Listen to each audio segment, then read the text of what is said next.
आज 11 तारीख है। 14 तारीख तक हम कोशिश कर रहे हैं और बल्कि एक्सपेक्ट कर रहे हैं कि गवर्नमेंट कुछ करे।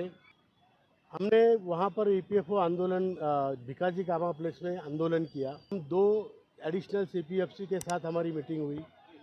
एक हमारे आदरणीय अपराजिता जग्गी जी और एडिशनल सीपीएफसी आदरणीय चंद्रमौली जी, दोनों के साथ हमारी चर्चा हुई, मीटिंग हुई और मीटिंग में विस्तार से सारे प्रपोज़ल पे ध्यान उनका आकर्षित करते हुए हमने ये कहा कि ईपीएफओ अपनी तरफ से कुछ बात करें और कहें कि हम इतना दे सकते हैं, उसके बाद ही फाइनेंस मिनिस्ट्री भी उसमें कुछ डालेगी। पिछले हफ्ते हम फाइनेंस सेक्रेटरी से मिले थे। मैं था, हमारे आदरणीय वीरेंद्र सिंह राजावत जी थे, महासचिव जी, उसके बाद राष्ट्रीय सचिव हमारे बहुगुणा जी थे। हम लोग एडिशनल सीपीएफसी जी से मिले थे, फाइनेंस सेक्रेटरी से मिले थे, टीवी सोमनाथन जी से। उन्होंने भी ये कहा था कि कुछ अगर सीपीएफसी कर सकते हैं तो कुछ हम लोग करेंगे और फाइनली होना ये पॉलिटिकल डिसीजन है और उसी की तरफ हम सबकी निगाहें हैं। आज 11 तारीख है। 14 तारीख तक हम कोशिश कर रहे हैं और बल्कि एक्सपेक्ट कर रहे हैं कि गवर्नमेंट कुछ करे।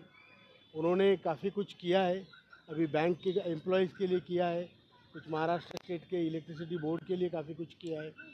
हम चाहते हैं कि हमारा भी मुद्दा इस इलेक्शन से पहले और आचार संहिता लगने से पहले सॉल्व हो और इसी के विषय में हमने काफ़ी देर तक बात की है।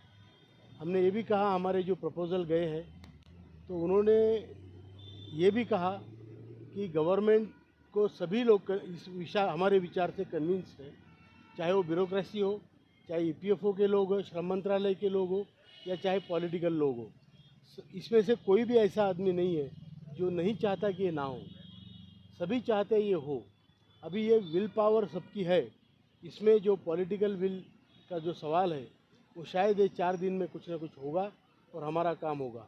हमने ये भी पूछा कि क्या कहीं से कुछ नकारात्मक टिप्पणी है, तो उन्होंने ये कहा कि अभी तक कहीं से भी कोई नकारात्मक टिप्पणी नहीं है और सब लोग ये चाहते हैं कि आपका काम हो और जब तक कहीं से नकार नहीं आता, पूरी तरह से कहीं नकारा नहीं गया है, तो इसकी आशा जिंदा है और ये 14 तारीख तक ये कभी भी हो सकता है। ऐसे उनका भी मानना है, हमारा भी मानना है और हम चाहते हैं कि जल्दी से जल्दी इन लोगों को राहत मिले। हमारे वृद्ध पेंशनर हर दिन 200 से 250 लोग मर रहे हैं। हम चाहते हैं कि ये अन्याय, उनकी मौत तो सबकी आनी है, लेकिन उनको कम से कम भूखा ना मरना पड़े या उनको बिना मेडिसिन्स का ना मरना पड़े।